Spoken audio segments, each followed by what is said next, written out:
Bonjour et bienvenue à une présentation de l'Association d'éducation juridique communautaire. Le présent document ne contient aucun conseil juridique. Le présent document a été préparé avec l'aide d'étudiants en droit bénévoles de la section PBSC à l'Université du Manitoba. Les étudiants de PBSC ne sont pas avocats et n'ont pas l'autorisation de fournir des conseils juridiques. Le présent document ne présente qu'un exposé général de certaines questions juridiques et connexes. Si vous avez besoin de conseils juridiques, veuillez consulter un avocat ou une avocate.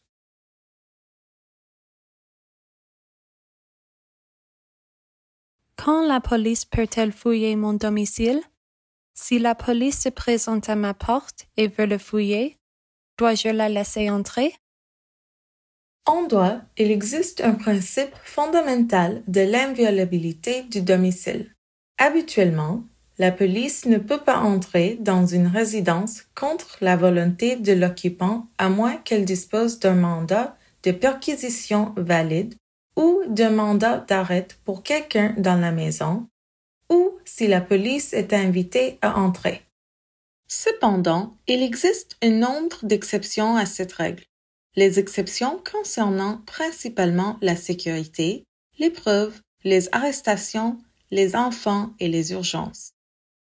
La police peut pénétrer chez vous sans mandat ni permission pour arrêter quelqu'un ou mettre quelqu'un sous garde si elle a des motifs raisonnables de croire qu'elle doit entrer pour éviter que quelqu'un dans les lieux soit gravement blessé ou tué.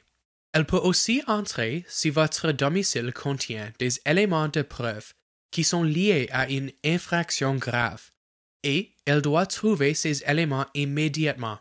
Sinon, les preuves risquent d'être perdues ou détruites.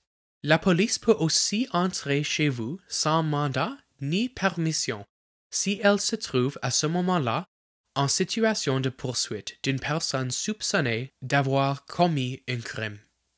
De même, la police peut se rendre sur votre propriété pour protéger contre les dommages ou le vol, à moins que vous ayez avisé la police de ne pas pénétrer.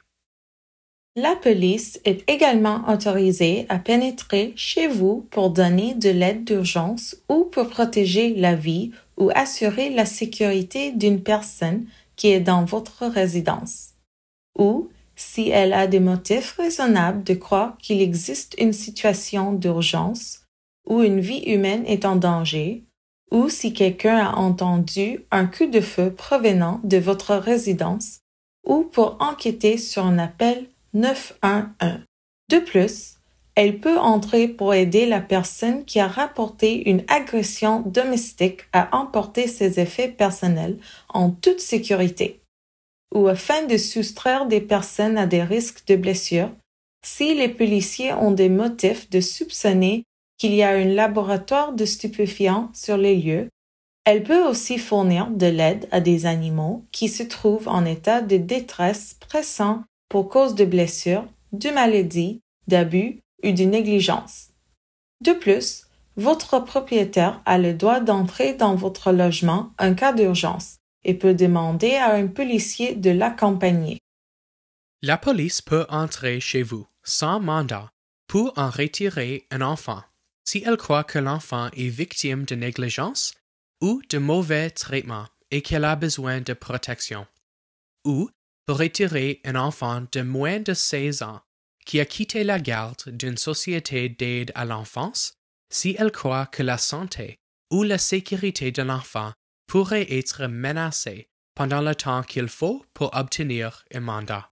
Également, la police peut entrer chez vous pour retirer un enfant qui a moins de 12 ans qui a commis un acte qui constituerait une infraction s'il avait été âgé de 12 ans ou plus.